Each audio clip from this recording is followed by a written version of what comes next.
And this brings us to the final player we are going to discuss tonight, FatGoku, a frequent appearance in the SaveAsUntitled stream, as you can see right now with his emote. A guy who runs a wonderful stream himself and also started a new podcast with Magi and KJH that you should totally check out. Thursday at 7 p.m. Pacific Standard Time. Yeah. But we're not here to self-promote FatGoku, even though I just spent a lot of time doing it, and that's going to be included in the video. We are here to viciously roast FatGoku and talk about how he'll never make the top 50 again. So, as we do with everyone, we're going to go through his resume, look at his major events, and see where FatGoku might end up his year in the top 100. Because with him, unlike some of the other players we've talked about on this list, we're not talking about if he's going to make the top 100. I think this is more a discussion of, is he going to hold his 36th ranked? Or more accurately, because I think we have a bigger range for that, is he going to be top 50? I honestly forgot that FatGoku got 9th at Genesis, but fortunately, if you're ever on Twitter.com and you ever happen to forget what FatGoku's been doing, you can just check his pinned tweet. Honestly,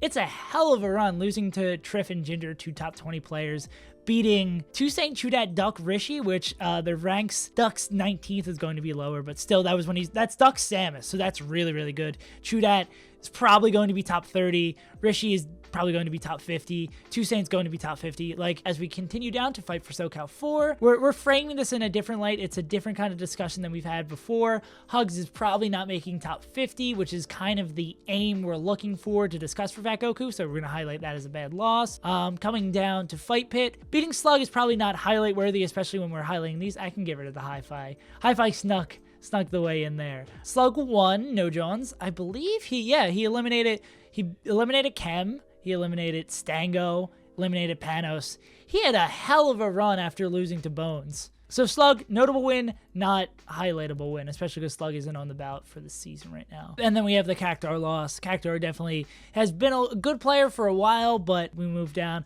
beating Pryson, and then beating Aura. Again, I don't think either of these are highlight worthy. Being double eliminated by Pew Pew's Marth, no worries there. Beating Eddie Mexico. Eddie Mexico was ranked 76th. I think that's right outside a highlight range for a top 50 player. Definitely a good win. Definitely notable, but all these outside of highlight range. Losing the Fiction and Lucky, not bad losses at all. Players who are going to be ranked above him.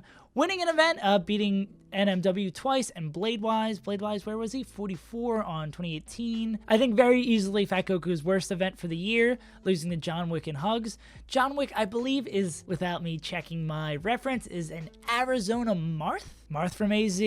Being down on Hugs 0-2 for the year, for this kind of year for Hugs, is a big feels bad man. Going down the main stage, I believe that's Colorado Fizz. Win over Colorado Fizz, beating Kodorin. Fizz, I still have to look at the resume for the year to see if they're on pace to make it. Kodorin's almost certainly going to make it. Curve, again, another player I have to look at to see if they're on pace to make it. And the Crimson Blur, one of the greatest players ever to pick up a controller, to use Mars forward smash. Definitely a win I think we should all be highlighting all the time. Yeah, winning another event, beating Commaster Chango. Did I highlight? You didn't mean Commaster before. Commaster was 58th.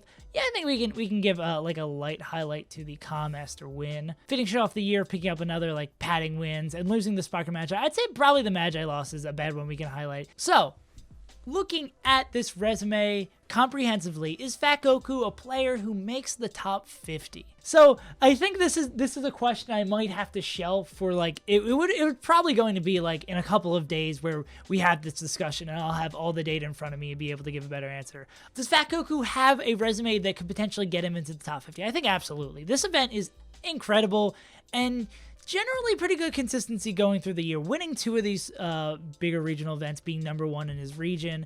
I definitely think FatGoku could squeeze his way into the top 50.